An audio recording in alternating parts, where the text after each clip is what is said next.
A good story is irresistible. Fiction takes a reader into different worlds, different lives, different ways of thinking. Science fiction, over time, has helped us imagine different futures, space fantasies, cautionary tales, aspirational visions. Some have actually come to be. One kind of sci-fi, or speculative fiction, focuses on our future living with climate change. I'm kind of terrified. This is Gu Shi. She's an urban planner in Beijing by day, sci-fi writer by night, and in other off hours.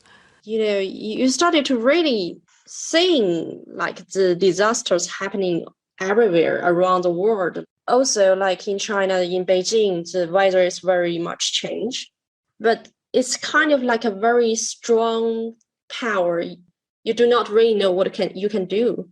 So for the science fiction writer, it's kind of like a background of the future. The disaster became a background of the future. And you start to think what will individuals' life will be changed, how much their life is going to be changed, and where are they going, and how could they ever survive when they are facing this kind of disaster. Grappling with these questions has engaged sci-fi writers around the world, with different takes from different cultures. It's especially interesting to see what's animating writers in the world's two biggest economies and two biggest emitters, the United States and China, and what worlds they imagine for us all going forward.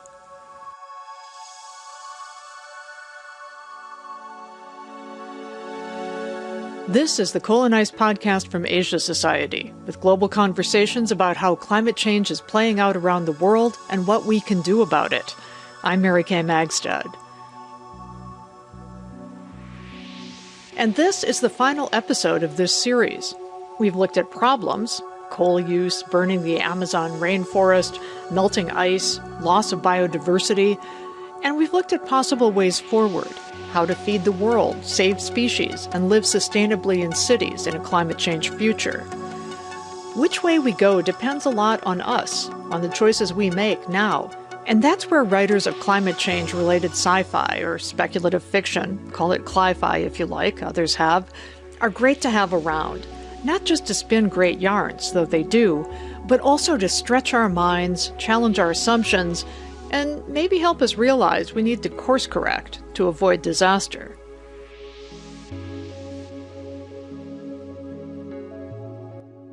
Chinese sci-fi has gotten a lot of global attention over the past decade, starting with the Three Body Problem trilogy by Liu Cixin, translated into English by Ken Liu. Ken Liu also writes his own speculative fiction, and his translations have opened the door to more Chinese sci-fi and speculative fiction writers, including Gu Shi. For science fiction, it's getting more and more important in China. But in fact, the people from other countries, they are paying more attention on Chinese sci-fi. That's very interesting because I believe they are really curious what is going on in China and what will China be like in maybe in 10 years, maybe in 15 years. Because if you have been staying in China for 15 years, and then this country have changed a lot. But when you are here, you are believing the changing is happening all the time. So in China, the novels that are most popular is not sci-fi. Liu Cixin is one exception, and like my stories only sells maybe 10,000 copies. That's not really much. And I'm already an award-winning writer, something like that. But when we're talking about this phenomenon with people around the world, and they're saying like, oh, the rise of Chinese sci-fi, seems to be very important. But in fact, in China, it's just like I'm talking to my friends and saying like, I'm a science fiction writer. It's like I like play football. It's very similar. It's like a hobby? Yeah. Interesting. It's not that important. Climate change is not that popular because it's about daily life, but it's not something you could really fight against. You have to do a lot of things like day by day, but you still don't know if that really works. So that's a problem, like I believe, why people are not usually talking about it. But that may yet change as more Chinese sci-fi writers emerge and join the global conversation on just what our shared future may be and how we may yet be able to shape it. So, follows is a really interesting conversation I had on that with two acclaimed speculative fiction writers, one American and one Chinese. Eliot Peper has written almost a dozen novels, including Veil, in which someone has hijacked the climate and the future of civilization is at stake.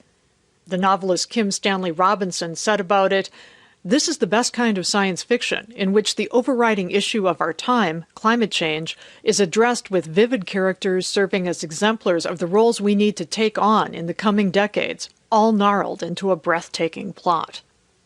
And then there's Chinese novelist Chen Qiufan.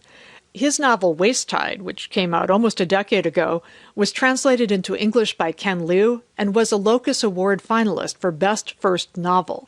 Chen Qiufan has more recently been profiled in Wired magazine under the headline Sci-Fi Writer or Prophet, the Hyper-Real Life of Chen Qiufan, with the subheader, "As China's science fiction authors are elevated to the status of oracles, Qiufan's career and his genre's place in society have gone through the looking glass." Qiufan has written several other novels and has collaborated with former Google China president Kai-Fu Lee on a book of short stories called AI 2041, 10 Visions for Our Future. Over to our conversation. I guess a big question for both of you. When you approach writing speculative fiction or sci-fi or cli-fi about the near-term future and climate change, there could be many different things animating your desire to do it. Just as an act of imagination, as a way of expressing what you're feeling about where we might be heading, as a way to provoke thought, maybe to provoke action. How would you describe what it is that, motivates you to do the kind of writing you're doing specifically about climate change? Chen Qiufan, do you want to go first? Sure. I wrote the book Wastetide back 10 years ago. Intuitively, I try to portray it as a dystopian story in the near future, but things have been turned around, like everything, like pandemic, deglobalization, all this kind of protesting around the world, especially in global south countries. So right now, it feels to me like I would rather to create a more positive and bright future on climate change. Especially in the book AI 2041, 10 Visions for Our Future. We're talking about how we're going to use technologies as AI and robotics to protect the ocean getting polluted and also protect the biodiversity there. So I think right now I've been changed a lot. For now, it seems to me more important to finding the solutions, like what Kim Stanley Robinson did in his previous book and recent books.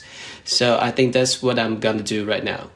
But I have noticed that in one of your more recent short stories, it's this group of scientists on a ship that's out at the Arctic, and they have to come back because all the money's going into space exploration. It's like, okay, we're exiting Earth, we're out of here. Right. Which was kind of like an elegy. It was like, okay, well... Right. They've been sailing all over the world trying to save the coral reefs, but... Yeah, that's reality. Let's face it. That's reality? Yeah. So some hope, but also some... Right. It's about like making the story plausible, I think. So you have to create this kind of tension, right? So people grab on some hope, but they have to fighting against the reality for sure. Yeah. So Eliot, Kim Stanley Robinson is a fan of yours. How do you approach your writing? Well, you asked about how I approach dealing with climate in fiction, and I actually think it's sort of interesting that we talk about cli-fi or whatever you want to call it, because to me, if you're writing naturalistic fiction, meaning fiction that is based in the world that we're living in right now, it seems really hard to write any kind of novel that doesn't somehow involve climate. In fact, if a novel purported to do so, you might call it fantasy, right?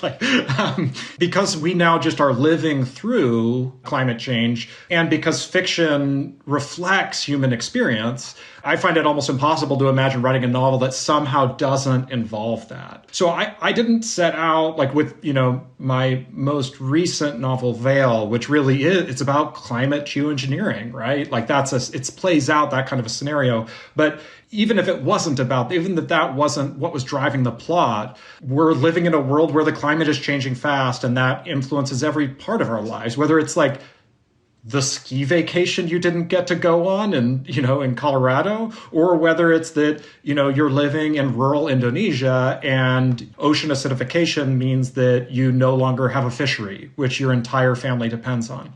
What I do is I try to remix the world in my fiction. I always try to think of myself as a reader first and a writer second. And the thing that I love in reading speculative fiction is that it invites me to explore this new world in my imagination, and it opens my eyes to new aspects of the world we live in that I was never aware of before. And sometimes when I'm reading other people's books, when I'm reading the news, when I'm living my life, you start to stumble on something that catches your attention, that sort of sucks you in and makes you want to learn more about it. And that curiosity is what fuels me as a writer. So when I get sucked into something, I then try to transmute that into a story that can let others experience the same sort of vicarious curiosity, I guess, through me that I felt learning about it in the first place. To what extent do either of you or both of you think while you're writing about how is this going to land? What impact would I like this to have? What kind of an imaginative journey do I want to take the reader on? And what do I want to leave them with in terms of maybe a shift in their thinking and maybe even in their actions? Right, so I can go first. After the book Waste Time got translated into English and some other languages, I got so many response and feedback from readers all around the world, especially from Southern Africa, from India, from Southeast Asia.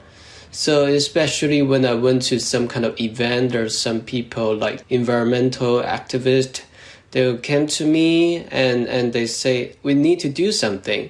I got an email from a US reader who live in Bakersfield in California, which is the most polluted town in the US. And Anthony Martin, that's the name of the reader, he said, I didn't realize this kind of thing before, how US ship all this kind of electronic waste to the rest of the world and create so much damage to the environment, also to the people.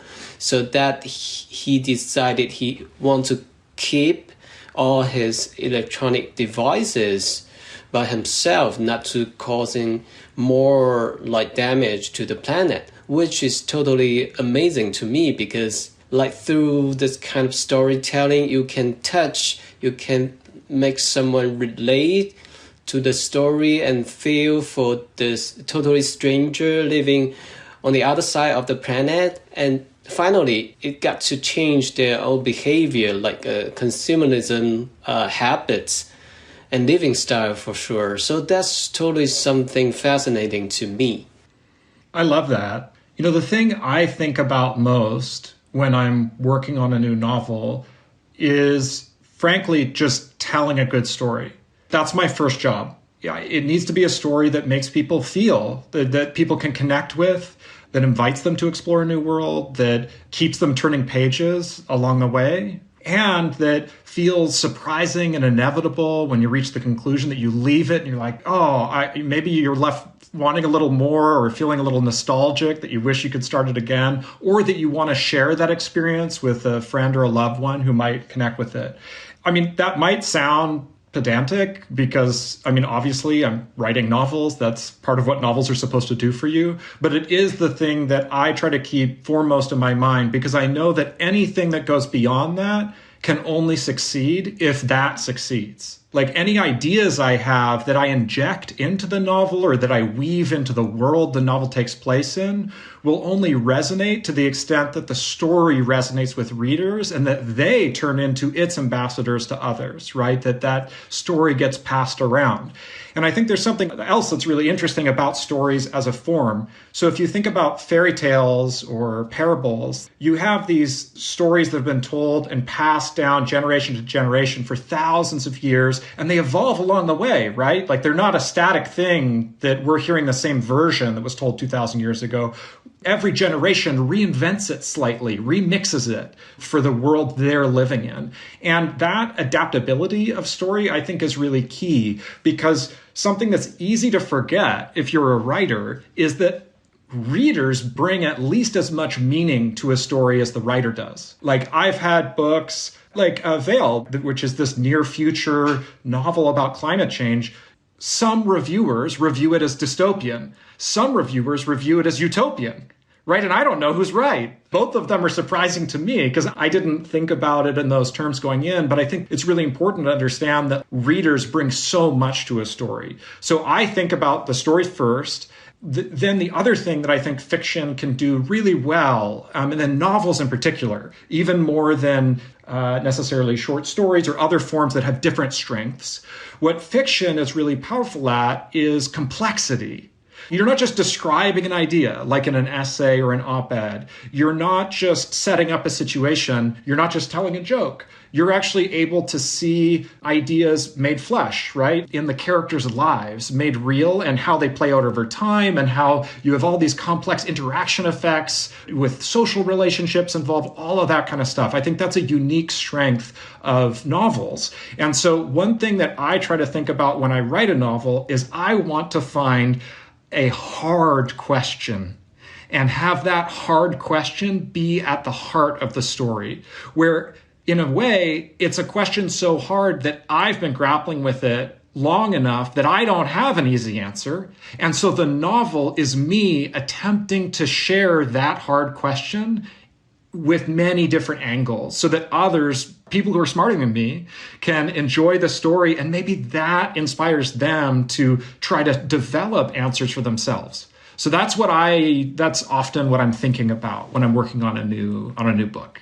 And have you heard that coming back to you from your readers, that yes, they are thinking about those hard questions and maybe shifting their own way of thinking a bit, or at least thinking more deeply?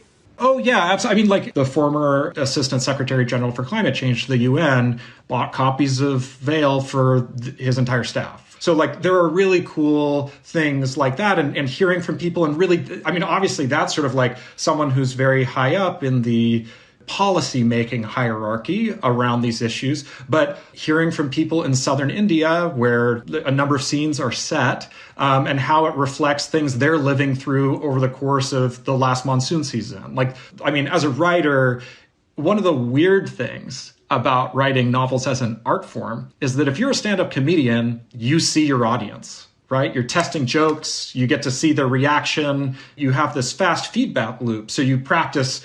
You get to die on stage. You die on stage, but then like after you die a few times, you get your Netflix special, right? And like that's your best material. But as a novelist, there's this very long feedback loop between, and it's very indirect. Like even you could easily publish a book and never have a direct conversation with a single reader if you were really a recluse, right?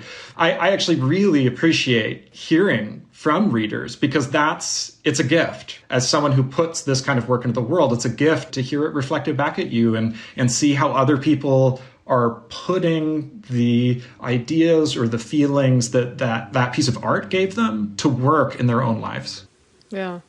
So sci-fi and speculative fiction over time have been, somewhat prescient. Like, for instance, Philip K. Dick wrote about a number of things that actually, technologies, et cetera, that, eventually came to be. I realize neither of you are engineers by training, but as you're thinking about these possible futures, are you thinking about futures that you think aren't just necessarily cautionary or aren't just a good story, but might actually be a way forward? Yep, I try to push forward the limit of speculative fiction to go beyond binary, because we always like have this kind of positive, negative thinking about the future, and also like pros and cons on technologies or whatsoever. But I think the reality is more complex than that. It's not gonna be easily simplified into one or the other narrative. So what I'm trying to do here is try to create as much as I could to build up this kind of authentic and nuanced world building with this kind of complex narratives on different layers.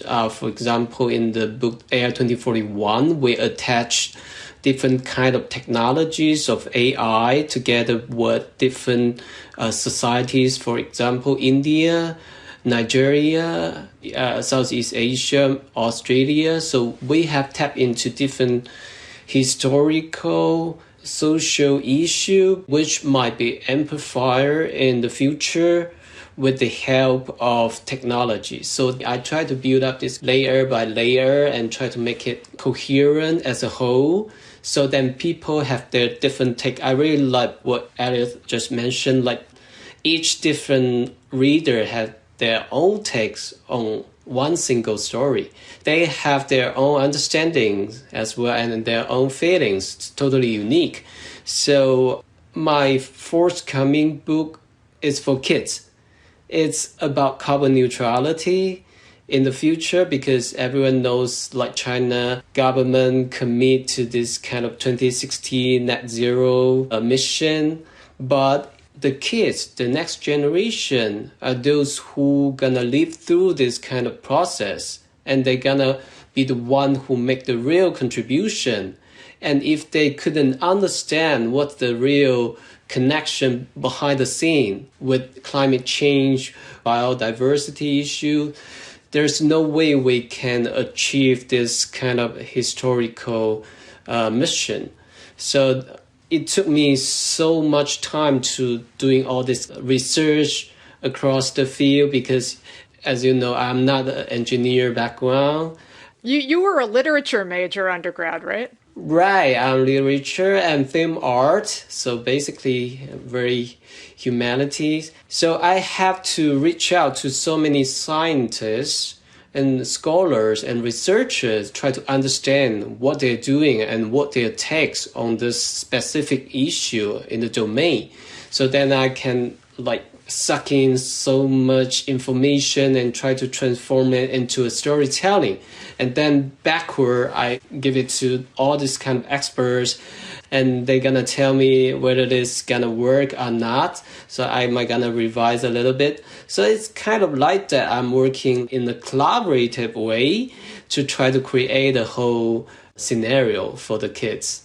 Eliot, you've been nodding while Qiufan's been speaking. That sounds familiar to you as a process? Yeah, absolutely. I mean, it's sort of interesting. As science fiction writers, I think, we often get asked about prediction for obvious reasons, right? It's like these are stories that take place in the future. You have to come up with a future.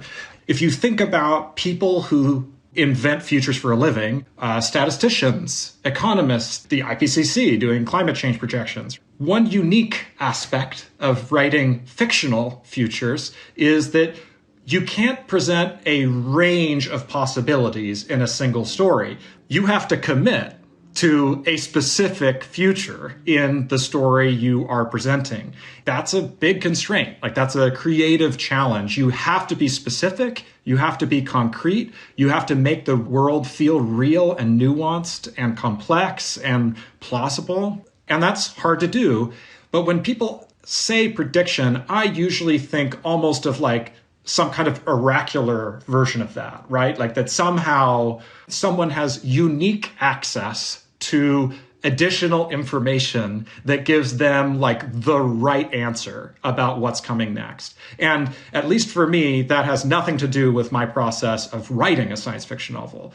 The way that I feel, okay, so imagine you're in your kitchen and you need to make dinner. And like many of us, maybe you just finished your day at work. You don't even know what to make yet. And then you're opening your cupboards. You're like, what ingredients do I have? Do I have flour? Do I have noodles? And when I'm writing a piece of speculative fiction, I try to look at the world that way. So I think of like news articles that I read, scientific papers that I read, interviews that I might do with a scientist, or a conversation that I had with a friend over a beer, or something that happened to me last week, or something I learned in a history book that explains, a new system that I had never been introduced to before. All of those are ingredients, right? And there are tons of ingredients. Like, it's what comes up next in your Spotify playlist. It's literally your experience of the world are your ingredients. And then what I try to do is I try to make a weird experimental meal. I try to make something new, make something creative. Every once in a while, it works, right? And you're like, wow, oh, this is something I now want to cook for friends. That's how, to me, it feels to write speculative fiction, right? Like, it's not, this is the most likely result, or who gets to decide that is a good question. But like, I'm trying to say, what's the most interesting meal I can make with this? So that's how I look at this sort of like future part of like, how do I imagine a possible future to depict in a story? But I also think that that's one of the fun things about reading speculative or science fiction. It actually serves as a reminder that reality is a kitchen. That like, no, you can't predict the future, you have to invent it, right? And that like, as science fiction writers, we're doing that in a very literal way by like writing a story. But the same is true of a high school teacher or a policymaker or a farmer, that like your life experience is the only material you have to choose what to do next. And for better or for worse, what humans do next has enormous implications for like what happens to the planet next. So on that, you each speak each other's languages and you've each spent time in each other's countries. I'm wondering whether you have, like in terms of the ingredients that you're drawing from, for each of you, what you found interesting in the sci-fi and speculative fiction that Qiufan you've read coming from the US, and Eliot that you've read coming from China. Qiufan? Yeah, sure. I started my life as a sci-fi fan from watching Star Wars, Star Trek, Asimov, Heinlein, Clarke. So that's how I start to think and write my own science fiction stories. Especially I used to work for Google for a couple of years. I've been traveling a lot in US and all around the world. So definitely I got so much of thoughts from the Western cultures, and I put so much stuff in my own writing. Science fiction is a Western genre which was introduced to China back in 100 years ago. So we have to learn a lot of like pattern of narrative, like the structure. But now like we gonna think beyond that. We gonna think how we can create something connected to our tradition, to our ancient history or mythology. That excites me because we have so many different narratives from minorities, from indigenous people, from sexual minorities as well. So yeah, I think everyone's supposed to have their own takes on telling a futuristic or speculative story. But the most important thing is you have to find your own voice, like your perspective to the world. So that's something like I'm still figuring it out, but I think, yeah, almost there. I mean, as you said, there have been sci-fi readers in China for a century. Yep. But an explosion over the past decade or so. Why do you think that happened now, over this past decade? And how is it being received within China?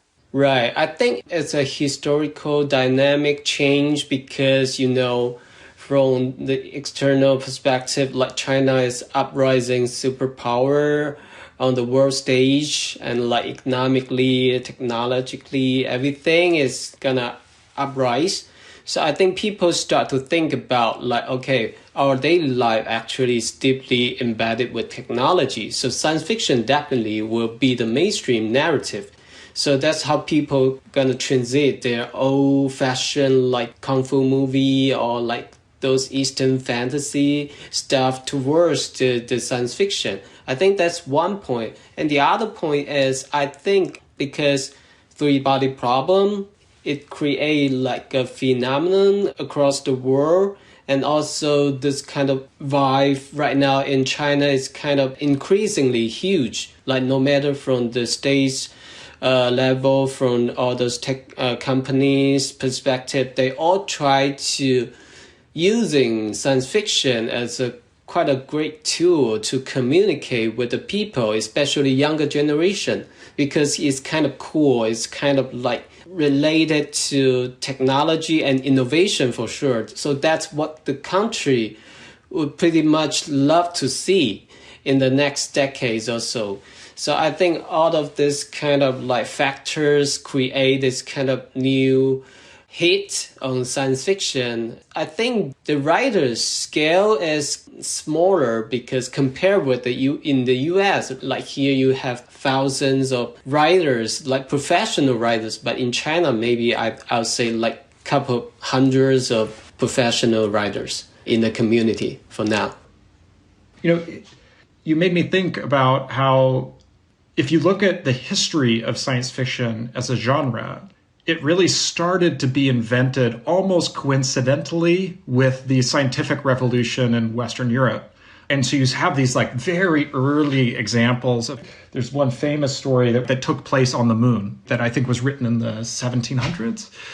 And then like you get, obviously through Mary Shelley with Frankenstein, you have like this whole history of science fiction. And to me, that makes perfect sense. And the reason it makes perfect sense is that if you zoom out and you think about what it was like to live at different times in human history, in 99% of human history, or much more than 99%, it was almost guaranteed that your life would be very much like your grandparents' life and that your grandchildren's life would be very much like your life. You might have a different chief, right? Or you might have to flee a certain area, right? And like move to another area, or, there's a drought. So there are external factors that can change, but like the basic rules and like the basic shape of your life was pretty consistent across generations. And that's true for almost all of history until very, very recently, and only in specific places, even relatively recently. My grandparents would not recognize what I do as a job, and their grandparents wouldn't have recognized what they did. Really, right? And like my grandchildren, I have no idea. Like hopefully they read your book and it inspires them to work toward carbon neutrality, right?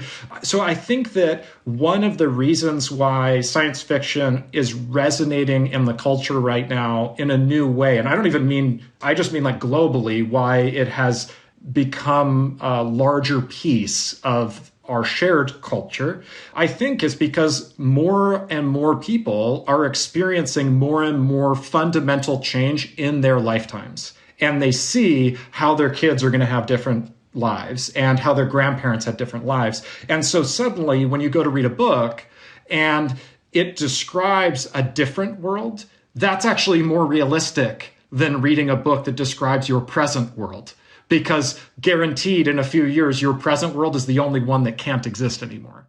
There's a novella called Folding Beijing that I just loved and I've like read numerous times. It's just a really beautiful story with many layers of meaning in it. But one thing that your question also made me think about is I spent a year in Taipei studying Mandarin, and that was a very formative experience for me. And one thing I really loved was reading classical Chinese poetry. And I'm realizing now through your question how that's influenced some of the things I try to do on a craft level. So one of the really lovely things about it is how much, compared to English, how much meaning can be contained in a very short poem, and many layers of moral significance and many layers of concrete imagery, clear imagery that like paints pictures in your head, as well as the rhythm of the language itself. All of those three things there are just so many examples of, and sometimes it makes me realize like the limitations of English or the relative strengths of these different languages. And last year, I was listening to a wonderful interview with Derek Thompson, who's a writer at The Atlantic. Apparently, Derek, when he was in college, was a Shakespearean actor. And the host asked him, why do you think Shakespeare is so influential within like Western literature? And Derek said, well, so many scholars talk about how Shakespeare is just able to tap the fundamental human psychology, like what it means to be a human, the social dynamics that we live through, and like just speaks to these truths of the human experience. And he's like, that may be true as far as it goes. I can't really speak to that. But as a Shakespearean actor, what he believed was part of Shakespeare's lasting influence on Western culture was simply that Shakespeare is insanely quotable. There are epigrams taken from every play that are quoted in movies, in music, in literature constantly. He has these like one-liners that are just perfect, right? Like they just like capture something in such a poetic way that really paints the picture for you. To me, that's something that classical Chinese poetry has a lot of, and that like I am a hopeless amateur at trying to implement in my own work, but it does make me think about the language level differently of how can, in a complex, long story that is a novel, how can you also capture some key element of it in a single sentence or in a single paragraph? It's really interesting. So much of a culture is embedded in the language. I would imagine as well, to at least some degree, a culture is also embedded in the approach to speculative fiction. I mean, I think, there can be a wide range within a particular culture, within the United States, within China, in terms of how it's approached. But I'm wondering if you, as you're reading translations or reading in the original language, where you see something that is kind of a pattern that feels different, interestingly different from what you'd see in your own country. Right. I mean, because I can read both Chinese and English, so I read my own translation, so in different languages. So you can totally feel the differences in different versions. So I think one thing which is totally fascinating to me is about the tense of languages. Because in English, you have all this kind of different tenses, but in Chinese, actually, there's no tense. That means our writing process, like how we cognitively countering the storyline, and as kind of non-linear. So because I read both versions, and my editor from Tor, Lindsay Hale, she's a fascinating editor. She told me, okay, we might need a little bit rearrangement on the timeline because it seems to me a little bit confused. It seems like you're jumping in between different timelines from the past to the present and to the future. It's kind of mixed up. And then I realized, okay, that's how the way I think about the whole thing. So, right, it's just like spaghetti. So different timelines like entangling together, not very linearly. So that really like a culture shock to me. Like, oh, I've been trapped in the language for such a long time, and now I see it from a mirror. Now I see what I'm really looks like, and I can rearrange it and structurize it and make it feel more westernized. So then the reader from the States or from Europe can understand which is prior, which is after. It's more clear. But it's totally something like blow me away. Like when you think about the story of your life by Ted Chiang, is talking about how humans' mindset and perception of the time space can be totally changed by the using of language. So that's something really happening. So when I got translated. Oh, I love that. That's wonderful. No. That's a really beautiful way of saying it. I mean, you even use the word culture shock, right? And reading novels written by people from different places actually has a lot in common with spending time in different places. So for me, one of my favorite things is to step out of an airport or off a boat or whatever into a new place where I don't speak the language and I've never been before and I don't have a plan. You don't know what's going to happen next, and you just sort of have to figure it out and improvise. You're out of your comfort zone, inevitably things are going to surprise you. And they're not going to be the things you expect to be surprised by definition. And that experience can be very, very powerful. But the most interesting part to me is actually when I return home. Because then when you return home, suddenly you realize all of the things that you took for granted, all the assumptions you made about how the world worked are revealed to you through this new lens of seeing that other people do things differently, right? Like you didn't even realize those were choices until you can see them now. So to me, literature can do that vicariously. And I often try to complement any physical trip I take with reading works by authors from there, because inevitably that will add a totally new layer to your experience.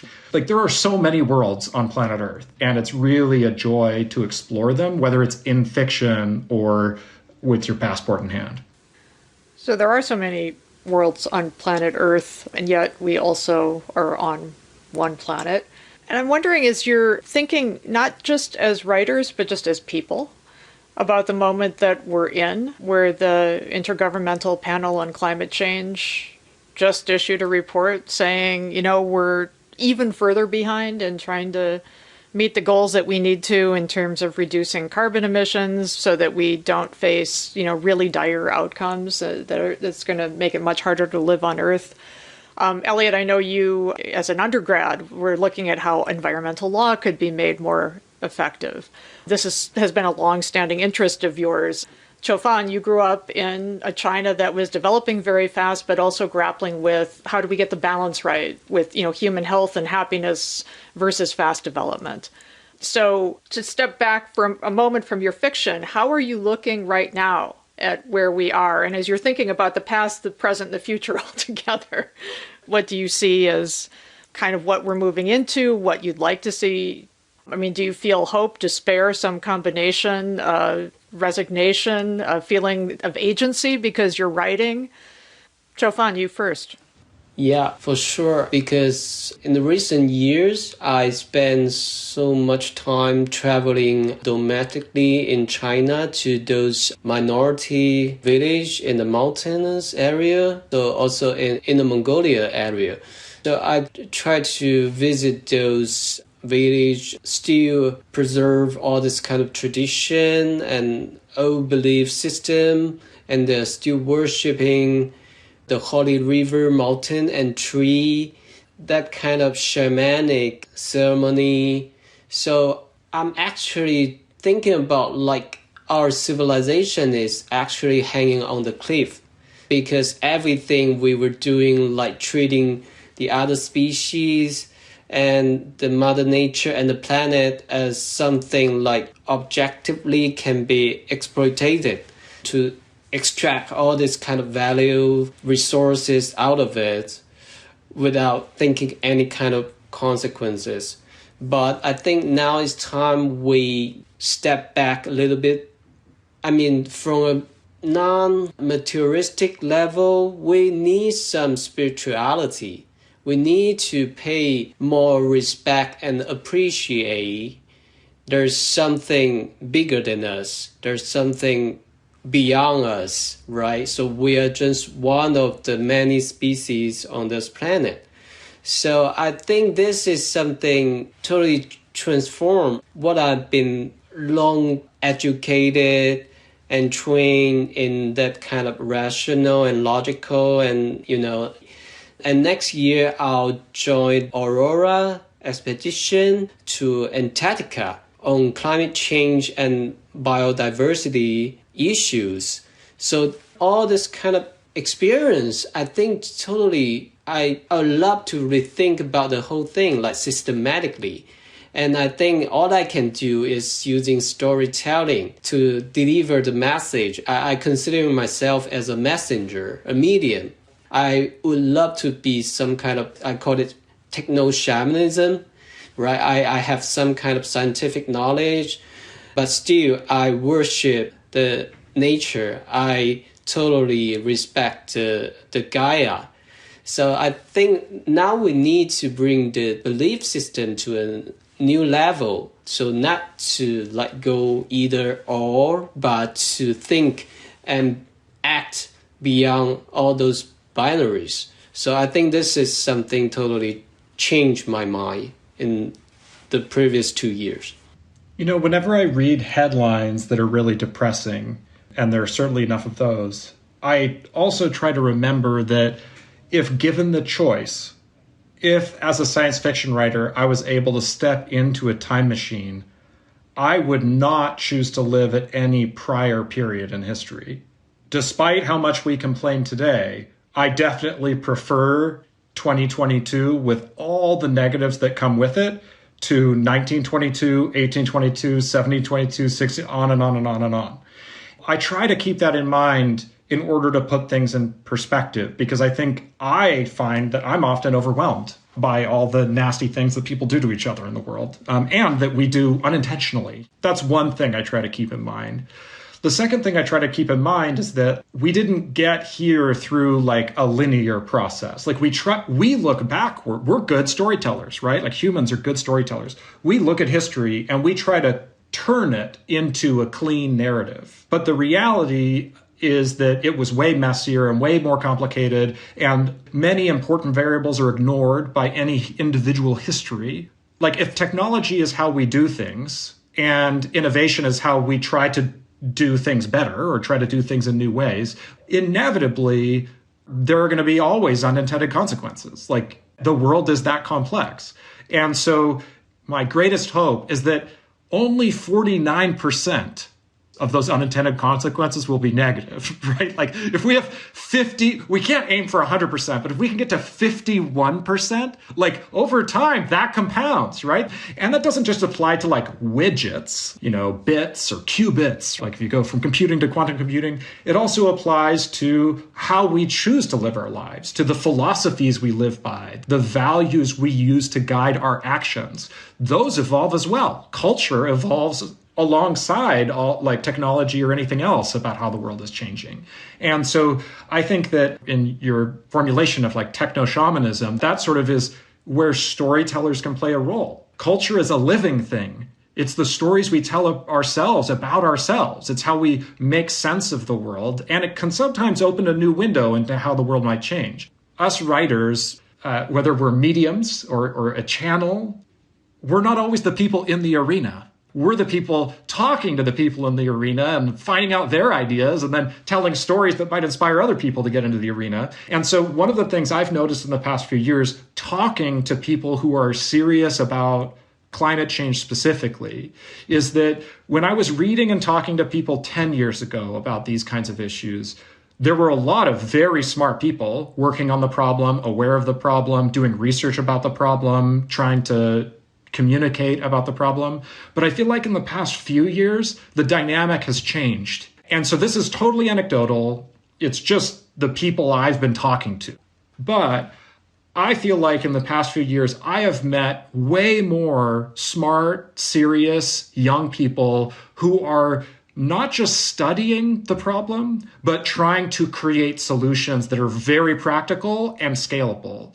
Whether those are cultural solutions or technological ones or political ones, it does feel different. There's a vibe shift or whatever, right? Like it feels different. So, the company Stripe, they this big internet payments company, and they've had a carbon removal program that was pioneering in funding these new technologies. And they announced a $900-something million new initiative just to fund carbon removal projects. Now, I've been reading about carbon removal for years, but it's always been limited to academic experiments or tiny proofs of concept that never had a market. This is literally a major internet company trying to create a market from scratch by being their first customer. That's just different. You couldn't have given an example of that in 2012. So those are the kinds of things where I'm like, oh, this is interesting. Suddenly it went from smart people talking about the problem to smart people seeing if they could create solutions for it.